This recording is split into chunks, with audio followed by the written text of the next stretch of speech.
think sometimes people think like, oh, Terri, you just don't like sugar anymore. And I always say, are you kidding me? I love that stuff. I love it. But I don't love what it does for me physically, health wise, what it does for me, psychologically, what it does for me, brain fog wise, the food chatter, everything that it did for me in those ways, I did not love.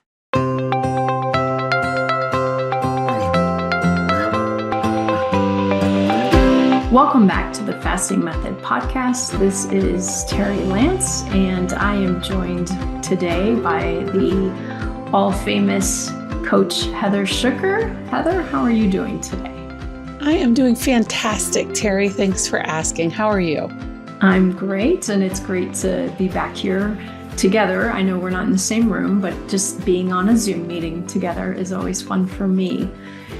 Heather, I'm super excited about this episode, and I say that a lot when I talk with you because I love the energy that you and I have when we start getting into a topic. And of course, we talk a little bit ahead of time, and so we get all revved up about it.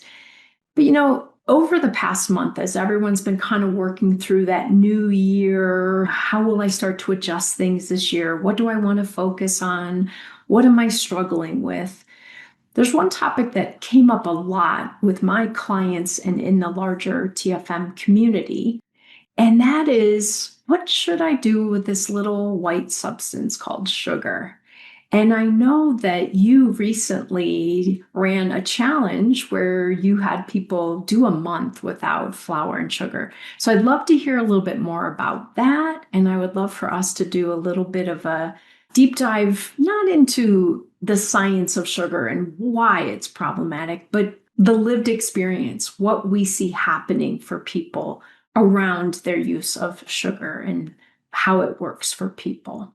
And before you even get started, Heather, one of the things I was thinking about is that so many people I know, clients, community members, friends, talk about doing dry January. They need a little bit of a reset. They want to do a dry January, no alcohol, and see what that's like for them. And I think it would be so cool if this podcast episode launches a free February, where people maybe give themselves that space of what would life feel like without sugar? And how is that possible for me? And what would it be like? So lots of things we get to unpack in here today, Heather. Terri, I am so excited by this idea. And you mentioned the No Sugar, No Grains challenge that I ran last year. It went from November 24th to December 24th. And I'm here to tell you, I got a lot of pushback on the timing of that challenge because it was over the holidays. And of course, what made it challenging was that it was over the holidays. Yes, it's challenging to take a break from sugar and refined grains, but also in that time of year where they are prevalent and in your face, it's even more difficult. So now that time has passed. We're in February. I think this is a perfect time to take on that challenge. So Heather, many years ago, early in my TFM days, I did a 30-day challenge for no sugar, no grains for people, no sweetener even. I learned some things during that time, and I certainly have learned many things through my own journey with sugar. So I'm really curious to pick your brain a little bit. What did you experience during that challenge as far as what did people learn? Where did they run into challenges? What successes did they report? Yeah, and it was interesting, especially when you compare how many people said they'd do it and then how many people hung in there. And one of the things that I made it very clear when I launched the challenge was this is not about being perfect. This is about committing and then taking it one day at a time and see how it goes. And I hope people recognize that is what you and I are talking about today. Perfectionism is a myth. It is not something that human beings do. It is something that really kind of gets in their way. That all or nothing thinking usually ends up in nothing because we can make it several days in a row. And the second that we have a miss, a slip or whatever, if that's when we're like, oh, I blew it, and you quit, then what about the rest of the month that you have the opportunity to practice the skill of avoiding sugar and grains? So the idea is not you need to be perfect. The idea is to keep getting back on the saddle and keep trying. And I'll say that the people that did make it to the end of the month that reflected back to me on how it went, few of them did it quote unquote perfectly. Thanksgiving was in there, American Thanksgiving, and a lot of people chose, hey, I'm not doing it that day. And they just decided to get right back on track the day after. And they felt really good about that. Some people kind of kept crashing and burning, and still they would find themselves back to it, and they felt good about that. And a few people said, you know what? I made it a week. That week was amazing. I lost weight. I felt better. There was less joint pain.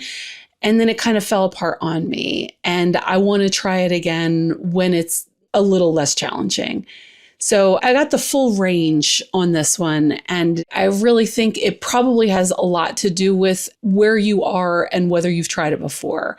I think the people that in general follow a pretty low carbohydrate diet found it kind of easy. And people for which this was brand new, they found it incredibly challenging. And that's what I would expect. Because whenever we're trying something new, the more we've done it, the easier it is. Absolutely. And that makes a lot of sense. I give people who've never tried it before and dove into it with you a lot of credit, because that is really big. One of the things that I just talked about with a client recently that I think is a little bit of a misbelief or misnomer or whatever about changing our relationship with sugar is people say, but I like it. And I think, well, I'm pretty sure that's why we're all struggling with it, because we like it.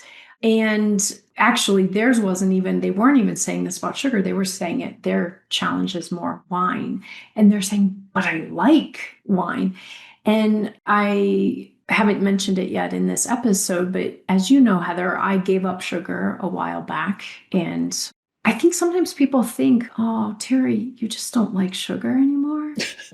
And I always say, are you kidding me? I love that stuff. I love it.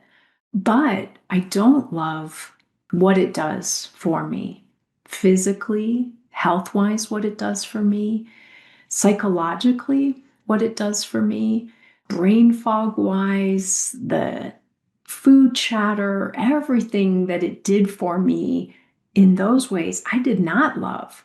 But if someone told me that I could have all the health benefits I want and manage my weight the way I want, and I could eat cookies for dinner, I'd be going to the store right now and getting them. The two things don't exist together. And so I really have had to make that choice for me, which is more worth it. Enjoying those yummy foods that I have loved for years, or having the freedom from that food noise, that compulsion that I feel once I'm having sugar. So I think for many people, it's such a big piece to kind of tackle of how do I relate with sugar? Where does it fit for me? Where does it not fit? Dose makes the poison. How much can I use? How frequently? Or does it work better for me to be someone who doesn't engage with it at all? I think sometimes people think if I'm talking, it means they better not ever use it. Where do you stand for how you've navigated it and how you help clients and community members navigate it? Yeah, well, first of all, getting back to that idea of, wait a minute, I really like this. I can't tell you how much I heard that over the holiday season. And here's how it went. Heather, you don't understand. In my culture and in my family, we celebrate with food. And a lot of that food has sugar and grains, as if that explains it, right? You know what? I too am a human being on planet Earth. And I too have family who celebrates with foods made with sugar and grains, right? So that is universal, friends. Mm-hmm. And the idea that somehow you and I, Terri, like people that have and are trying to recover from insulin resistance, you somehow don't like sugar anymore. Like that's just not how it works. I love that you brought that up, that people might assume that one day I'm not going to want it anymore. I won't be tempted. I won't have cravings anymore. And that has not been my experience. And it sounds like yours either. And I think being very realistic about that is important so that people don't think one day, oh, thank goodness, I won't even have the cravings. I won't even want it. I've heard people say that in the Facebook page and in social media, but that hasn't been my experience at all. Which is one of the reasons why I think it's so great that you did that challenge during the holidays, because to me, that makes it real right away. I think so many of us sit around waiting. When will be a good time for me to test this out? Guess what? Never. The grocery store in my town always carries sugar items. So there's no safe time. When I first did the Whole30, I started it in my birthday month. And about 5 days in, I panicked and I thought, oh my God, what was I thinking? I can't have my birthday now. Because at that time, the thought of a birthday without birthday cake was unfathomable. It wasn't even possible.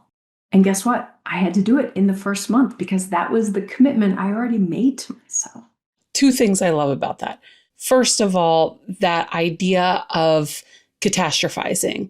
I'm going to suffer in the future about this. That is the biggest thing that holds people from even trying a no sugar, no grains challenge. They're like, oh my God, I love this. And I can't imagine life without it. And I don't even want to. And what about holidays? What about birthdays? What about vacations? What about, hold on. How about we take this one day at a time and not try to live all our days at once and live a lifetime of future anticipated deprivation? Let's just see if we can make it through today. That is a common thing that I heard about why people wouldn't do the no sugar, no grains challenge over the holiday. Even though Thanksgiving is one day, Christmas is one day, they're like, well, I can't do this at all because of those 2 days. The second thing that I like about what you just said is that you gave yourself a challenge. You didn't look down the landscape of no sugar the rest of my life and get all dramatic and quit before you started because it was too much to take on. You gave yourself a defined time frame. It is so much easier for us to wrap our head around the idea of 30 days. And if 30 days is too much for you, friend, dear listener, try 3. Give yourself a challenge. It needs to be more than the next 5 minutes. But if you have an end date, that seems to be more manageable, easier for us to wrap ourselves around the idea of it. And here's the funny thing that happens. Once you start doing it, once you start getting those reps in, you start to see what you're capable of.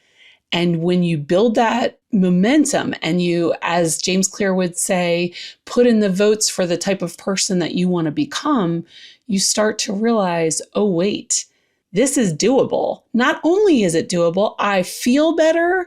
I have less joint pain. I have less cravings, less bloating. I'm losing weight easier. I'm fasting easier. My head is clearer. Holy moly. This is what they've been talking about. But you don't get to learn that lesson unless you commit to trying it and you put in those reps and you actually do it. So this time frame, this challenge gives you the opportunity to make it, okay, it's not the rest of my life. It's just these 30 days and I'm going to start with today. And I think many of us find daily, the longer we go, the noise does start to quiet down. But at first it gets louder. Day 4, I remember when I did the Whole30, I think they called it something like kill all the things day. You just, you're rageful because you've changed these things.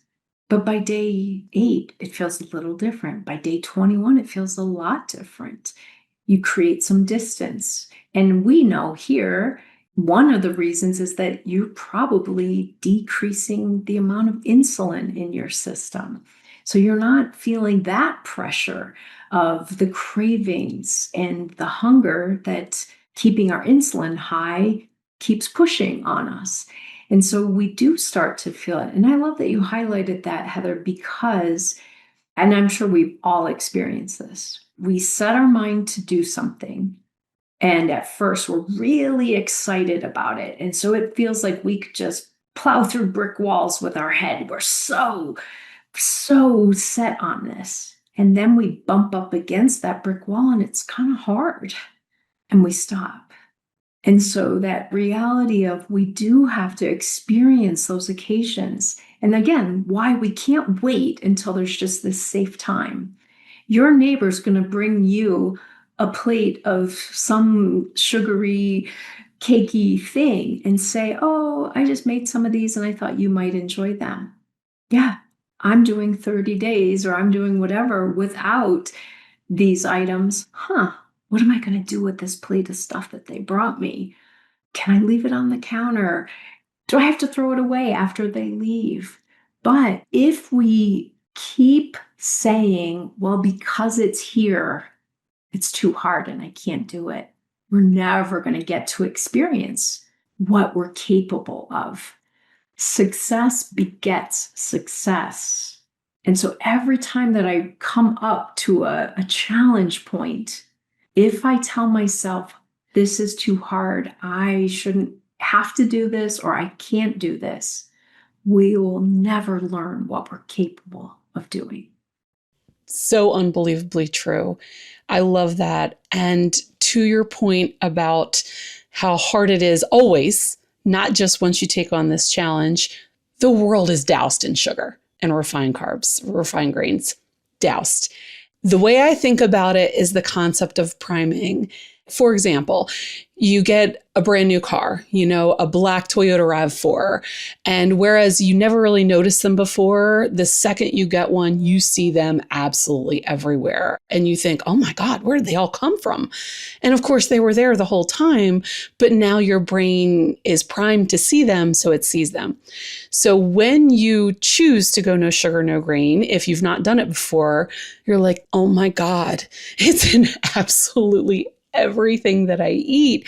How could a person live and not eat them constantly? And you start to see, oh, that's why I developed insulin resistance because it's in everything. I've been eating more than I needed this whole time. And that's what caused the problem in the first place of obesity or type 2 diabetes or whatever you're dealing with.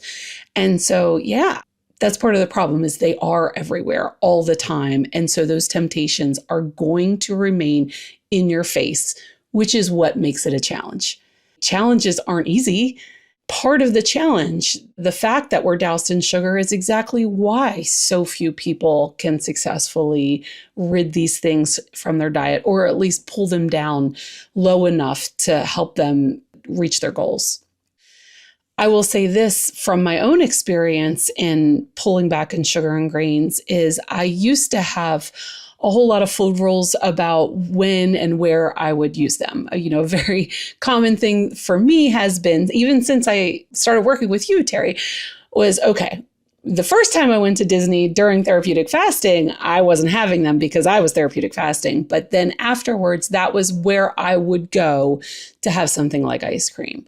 But now here I am in the third year of maintenance, recognizing it's becoming less and less worth it to me to even have those defined times where I have that, because I feel so much different without sugar than the discomfort that it brings. It feels less and less worth it each time.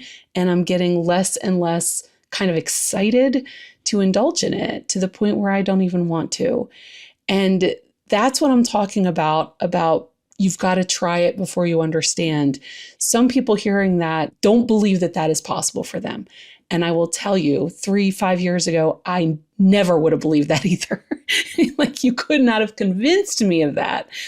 But that's my lived experience. That's what happens when you put in these reps for so long and you feel so much better for so long. You don't want to choose to feel worse, but you won't know that until you try it. Yeah, you've got to get the experience on the other side of it to really feel that. Something else that I recently had a conversation with several clients about that for me has been a practice that I've been doing since I stopped sugar is I check in with myself, because I think many of us still hold on to well, we don't, but our lower brain holds on to that belief that this event is not going to be as meaningful or as much fun if I don't have sugar. It will ruin it. My vacation will be ruined if I don't eat the sugar and grain things, or my holiday will be ruined. So over, a year into letting go of sugar, or almost a year of letting go, I had a birthday. And I checked in with myself afterward because there was a dessert at the table because one of my friends said, "Oh, it's her birthday." And so the server brought this beautiful dessert to us. And I got a coffee instead and passed the dessert on to the other people at the table. But when I got home that night, I really allowed myself to engage the thought process. Would today have been better if I had eaten that dessert? Because in the past, that's what my brain would have told me. This is going to make your birthday good. So I checked in. Would my birthday have been better had I eaten that dessert? My answer was no. It was so much fun. I had so much fun with them. And I came home feeling good because I ate a lot of sugar one year on my birthday and I paid the price and was sick all night. That was not a fun birthday. It was fun for about an hour and then it was really unfun. And then I asked myself, did I ruin it because I didn't have it? Would it have been better with it? Did I ruin it without it? And both times my answer is no. My choice to have sugar tonight didn't make or break how I felt. And I think that's part of what you're describing, even about your Disney experience. It is less and less tied to having a specific sugar item while you're there. That is not what makes or breaks your trip to Disney. And I think that's part of it. Like when you go back to what you said about people saying, yes, but my family celebrates with these sugar items. If my family celebrated with peanut butter and I'm allergic to peanuts, what am I going to do? I'm going to find a way to celebrate with them without having the peanut butter, right? Same thing with the sugar. So I think you really touched on why so many people think it's going to be impossible to do. I will miss out. It won't be fun. I won't enjoy it. It'll ruin the occasion. And I can guarantee you it won't do any of those things. I've heard the same thing from clients. What's the point of going on vacation if you don't eat all the things, right? Like, the same exact thing that you're describing. I've heard it multiple times. And I think I hear it mostly from people new to trying to remove some of these things from their diet. And as you and I talked about before, not everybody goes down to zero, right? Some people pull back. Some people can manage the dose, if you will, and be fine. Like, oh, I just want to have a taste of it and that's enough for me and I'm good. Good on you. If you can handle it then that way and moderate. That has not been my experience. So I do better when I don't touch it. But when people try it, like we're talking about, and have the experience, they are less likely to say, I can't possibly enjoy a vacation without this stuff. I can't possibly enjoy the holidays without it, because they start seeing the results that they earn from not having it. So they are buying new clothes and they're getting those compliments and they're feeling better and they're more active. And all of the benefits that you get in trade of not having those foods start to trump the experience of having it, which unfortunately, unlike touching a hot stove, it's not like you do it once and stop. Many of us have to touch that stove over and over and over again before it really sinks in. But I will tell you that I think I'm getting to the point where I've touched that stove enough times. I don't want the burns anymore. And that has taken 49 years. And so I think it's fair to say that it takes longer than you want it to. But if you keep at it and you keep having the experience of not having the sugar and grains and see how much better you feel, then you might want to stop touching that stove too. I love that. I had stopped sugar before and brought it back in. And then later I got to see, you know what, if I really compare different times in my life, one time was easier. One phase was easier. I navigated fewer challenges. Actually, it was when I wasn't having sugar. So I think getting the practice, getting the experience, not going for perfection, and making a decision to try free February does not mean for a lifetime. It is not the triple F, free February forever.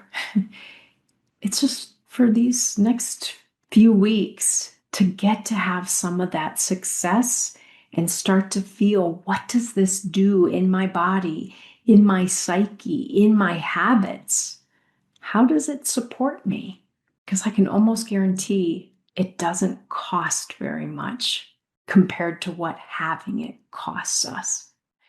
All right. Well, Heather, I will look forward to recording with you again soon, getting another hot topic that we get to explore together. Thank you so much for sharing the challenge experience with us. Really, I think, a timely thing for people to put into their lives at this stage. Thanks so much, Terri. And I hope at least some of you listening to this feel inspired to give it a shot. Even if it's not the whole month, even if you pick a week, even if you pick 3 days, give it a shot. You might surprise yourself of what you're capable of. Make good choices. Take good care, everyone. We'll be back again next week with another episode.